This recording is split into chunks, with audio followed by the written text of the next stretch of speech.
மகிழ்ச்சியாயிரு, மனமடிந்து போகாதே. Be happy, do not become depressed. புதிய நாள், புதிய கிருபை. New day and it's a new grace today. தேவனுடைய கிருபையே நம்மை ஜீவனோடு வைத்திருக்கிறது. God's grace has made us to live today. கவனியுங்கள். Listen to this carefully. என்னுடைய பிரசங்க தலைப்பு, the topic of our message today is மகிழ்ச்சியாயிரு, மனமடிந்து போகாதே. Be happy, do not become depressed. நாங்கள் ஜெபம் செய்வோம். Now let us pray. இந்த காலை நேரத்தை நீ பொறுப்பேற்றுக் கொள்வீராக. May God be offered that this Sunday morning. ஆண்டவரே, உம்முடைய வார்த்தையினூடாக தைரியப்படுத்துவீராக. May you make everyone brave due to the word of God. ஸ்திரப்படுத்துவீராக. Let everyone be corrected. உம்முடைய வார்த்தை கூடாக மகிழ்ந்து ஆண்டவரே சந்தோஷமாக இருக்கட்டும். Let everyone be rejoiced and be happy through the word of God. இயேசுவின் நாமத்தினாலே. In the name of my Lord Jesus Christ. Amen, amen, amen. Amen, amen. ஆண்டவருக்கு ஸ்தோத்திரம் உண்டாவதாக. May all praises be to God's holy name today. எங்கு பார்த்தாலும் மரண ஓலங்கள். Wherever we see death cries. சொல்லனா துயரங்கள். Certain fatal situations.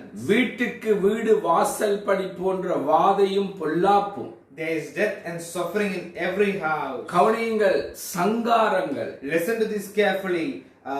Fatal situation. உலக மனிதர்களும் மரிக்கின்றனர், நீதிமான்களும் எடுத்துக் கொள்ளப்படுகின்றனர். Both worldly people and the righteous people are dying and taken up to heaven. மனமடிந்த நிலைமையும் சோர்வும் நம்பிக்கையற்ற சூழ்நிலைகள். There is a depressed state in every one of us. There is weariness and there is doubt. நம் தேவன் சிங்காசனத்திலே இருக்கிறார். Our God is present in his throne. நீதிமானே, the righteous one, மகிழ்ச்சியாயிரு, rejoice and be glad. மனமடிந்து போகாதே. Do not become depressed. நம் தேவன் சிங்காசனத்தில் இருக்கிறார். Our God is seated in his throne. சங்கீதம் 93வது அதிகாரம் 2வது 4வது வார்த்தைகள். The book of Psalm 93 verse 2 and verse 4. உமது சிங்காசனம் பூர்வ முதல் உறுதியானது, நீர் அநாதியாயிருக்கிறீர். Your throne was established long ago. You are from all eternity. திரளான தண்ணீர்களின் இரைச்சலை பார்க்கிலும் சமுத்திரத்தின் வலிமையான அலைகளை பார்க்கிலும் கர்த்தர் உன்னதத்தில் வல்லமை உள்ளவர். Mighty than the thunder of the great waters, mighty than the breakers of the sea. The Lord on high is mighty. சபையின் நடுவிலே அவர் வல்லமை உள்ளவர். God is powerful among the church. எங்களுடைய இருதயத்திலே அவர் வல்லமை உள்ளவர். He is among our hearts and he is powerful too. முழு தேசத்திலும் அவர் வல்லமை உள்ளவர். He is mightier among all the countries.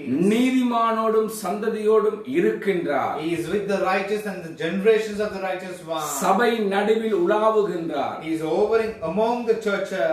இந்நிலையில் எப்படி மகிழ்ச்சியா இருப்பது என்று அல்ல. In this situation we need to think. We should not think whether how we must be glad in this type of situation. நாம் ஜீவனுள்ள தேவனுடைய மக்களாய் இருப்பதினால் மகிழ்ச்சியா இருக்க வேண்டும். As we are the people of the living God, we need to be rejoiced and be glad. கவனியுங்கள், listen to this carefully. இந்த நிலையில் எப்படி மகிழ்ச்சியா இருப்பதென்று அல்ல. In these type of situations, how we can be rejoiced and be glad. நாம் ஜீவனுள்ள தேவ மக்களாய் இருப்பதினால் மகிழ்ச்சியா இருக்க வேண்டும். We need to rejoice and be glad because we are the people of the living God. தாவீது சொல்லொன்னா வேதனையின் மத்தியிலே கர்த்தருக்குள் களி கூர்ந்தான். David rejoiced amidst immense suffering. புதிய பாட்டை பாடினான். He sang new songs to the Lord. சங்கீதம் 33:3. The book of Psalm 33 verse 3. தாவீது சொல்லுகிறான், David says, அவருக்கு புது பாட்டை பாடுங்கள், ஆனந்த சத்தத்தோடு வாத்தியங்களை நேர்த்தியாய் வாசியுங்கள். Sing to him a new song, play skillfully on the strings with loud shouts. நாங்கள் புதிய சிருஷ்டிகள். We are a new creation. நாளுக்கு நாள் அவருடைய கிருபை புதியது. His grace is new every day. புதிய கிருபையினாலே புதிய மகிழ்ச்சியை அனுபவிப்போம். Let us experience his joy due to new grace. முதலாவது குறிப்பு இதுதான். As my first point, கர்த்தருடைய வார்த்தைகள் நீதிமான்களையும் உலகத்தாரை மகிழ்விக்கின்றன. God's words make the righteous and the worldly people cheerful. ஆண்டவருடைய வார்த்தை எல்லாருக்கும் போதுமானது. God's words are enough for every one of us. சங்கீதம் 33:4. The book of Psalm 33 verse 4. கர்த்தருடைய வார்த்தை உத்தமமும் அவருடைய செய்கைகள் எல்லாம் சத்தியமுமாய் இருக்கிறது. For the word of the Lord is upright and all his work is done in faithfulness. சங்கீதம் 19 7வது 8வது வார்த்தை. The book of Psalm 19 verse 7 to 8. கர்த்தருடைய வேதம் குறைவற்றதும் ஆத்துமாவை உயிர்ப்பிக்கிறதுமாய் இருக்கிறது. கர்த்தருடைய சாட்சி சத்தியமும் பேதையை ஞானியாக்குறதுமாய் இருக்கிறது. கர்த்தருடைய நியாயங்கள் செம்மையும் இருதயத்தை சந்தோஷிப்பிக்கிறதுமாய் இருக்கிறது. கர்த்தருடைய கற்பனை தூய்மையும் கண்களை தெளிவிக்கிறதுமாய் இருக்கிறது. The law of the Lord is perfect, reviving the soul. The testimony of the Lord is sure, making wise the simple. The precepts of the Lord are right, rejoicing the heart. The commandment of the Lord is pure, enlightening the eyes. சங்கீதம் 33:6. The book of Psalms 33 verse 6. கர்த்தருடைய வார்த்தையினால் வானங்களும் அவருடைய வாயின் சுவாசத்தினால் அவைகளின் சர்வ சேனையும் உண்டாக்கப்பட்டது. By the word of the Lord the heavens were made, and by the breath of his mouth all their house. கர்த்தருடைய வார்த்தையினால் எல்லாமே உண்டானது. Everything came to being by God's words only. கவனியுங்கள், அனுதினமும் அவருடைய வார்த்தையின் வெளிச்சம் அவருடைய வார்த்தை வெளிச்சமாகவும் தீபமாகவும் உள்ளது. Listen to this carefully. Every day, every minute and every year his words are like a lamp and light to us. சங்கீதம் 1 2வது 3வது வார்த்தைகள். The book of Psalm chapter 1 verse 2 and verse 3. அவருடைய வார்த்தையின்படியே, according to the word of God. கர்த்தருடைய வேதத்தில் பிரியமாயிருந்து இரவு பகலும் அவருடைய வேதத்தில் தியானமாயிருக்கிற மனுஷன் பாக்கியவான். But his delight is in the law of the Lord, and on his law he meditates day and night. அவன் நீர்க்கால்களில் ஓரமாய் நடப்பட்டு தன் காலத்தில் தன் கனியை தந்து இலையுதிரா இருக்கிற மரத்தை போலிருப்பான். அவன் செய்வதெல்லாம் வாய்க்கும். He is like a tree planted by the streams of water, whose leaves does not wither. Whatever he does prospers. ஆகையினால் கர்த்தருடைய வார்த்தைக்கு கீழ்ப்படிந்து விசுவாசித்து மகிழ்ச்சியை அனுபவிப்போம். Therefore let us experience joy through God's words and obey him. இரண்டாவது குறிப்பு. As my second point, கர்த்தருடைய செயல்களில் மகிழ்கின்றனர். they will delight in God's deeds. சங்கீதம் 33:4. The book of Psalm 33 verse 4. கர்த்தருடைய வார்த்தை அவருடைய உத்தமமும் அவருடைய செய்கைகள் எல்லாம் சத்தியமாய் இருக்கிறது. For the word of the Lord is upright, and all his work is done in faithfulness.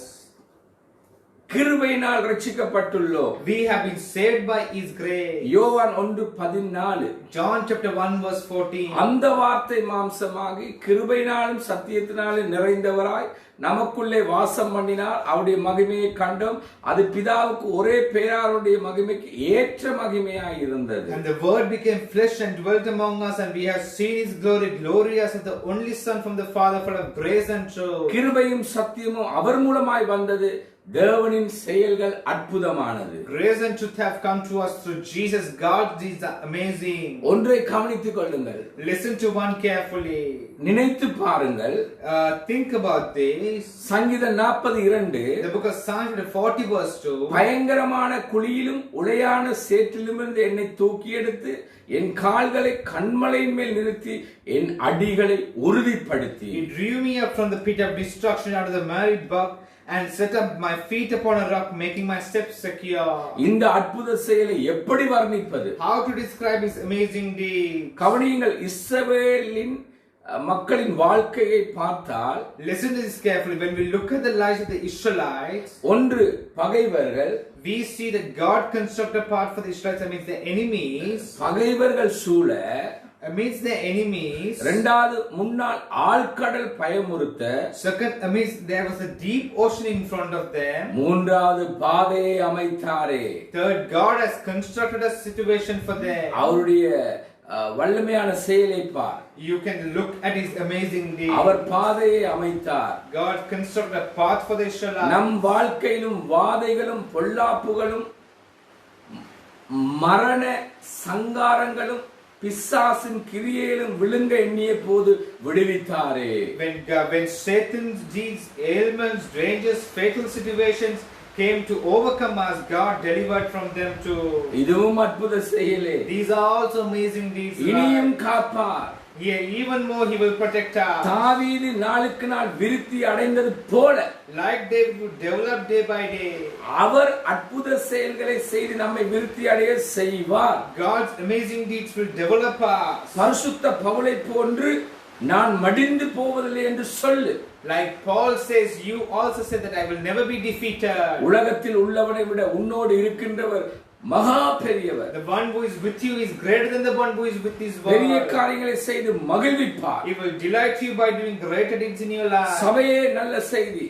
But be joyful, do not become dejected, O church. மகிழ்ச்சியாயிரு, மனமடிந்து போகாதே. Be joyful again and do not become depressed in your life. உன் வெளிச்சம் இந்த உலகத்துக்கு வெளிச்சமாய் இருக்கட்டும். Let the light of yours be the light of this world. தேவனுடைய வார்த்தை எல்லாருக்கும் வெளிச்சமாய் Let இருக்கட்டும். the word of the God be light to every one of us. தைரியத்தை கொடுப்பதாக.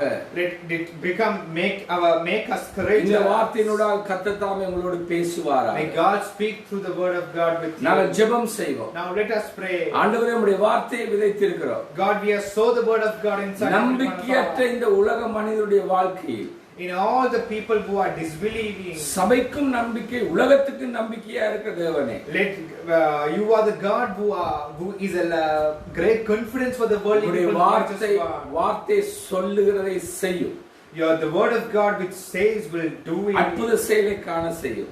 Let you make everyone see இந்த the வெளிச்சத்தில் மகிழ்ச்சியா இருந்து மனமடிவிலிருந்து எழும்புவார்களாக. Let them be joyful and they should not become dejected hereafter. நீர் ஆசீர்வதிப்பீராக. May God bless you. இயேசுவின் நாமத்தில். In the name of my Lord Jesus Christ. Amen, amen, amen. Amen, amen, amen. தேவன் தாமே உங்களை ஆசீர்வதிப்பார். May God bless you abundantly.